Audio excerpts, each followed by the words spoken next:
Alors ça fait 3 ans qu'on traite de ce sujet au Club des CDRH, parce que voilà, c'est un des axes de performance de la fonction que de s'allouer avec des expertises de spécialistes sur certains sujets. L'externalisation d'activité, ce n'est pas un coup de force. Et c'est une opération qui est bien préparée.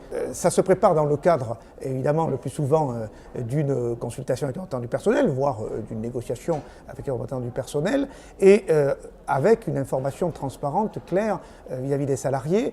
Et puis surtout, on se préoccupe de la situation d'arrivée des salariés qui vont être transférés dans le cadre de cette opération d'externalisation d'activité.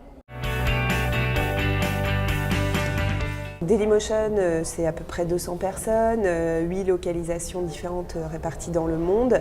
Il fallait que je puisse simplifier et sécuriser la circulation des documents au sein de mon équipe RH, mais aussi pour mes salariés.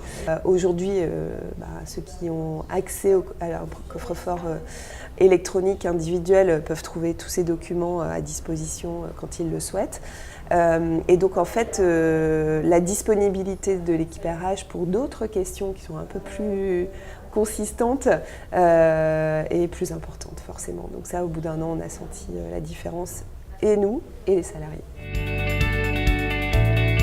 La matinée s'est très bien passée. Ce qui était intéressant pour nous, c'est qu'on a eu à la fois le point de vue RH avec le partage d'expériences de personnes issues de la fonction RH, mais aussi un point de vue juridique, ce qui nous manque peut-être un petit peu encore aujourd'hui, en tout cas nous, à l'état d'avancement de notre projet personnellement pour l'entreprise. Un message important, que je n'avais pas la vision en fait de la nécessité de bien standardiser, de préparer tout l'amont, de réfléchir à finalement tous les sujets avant vraiment de se lancer dans le projet d'externalisation.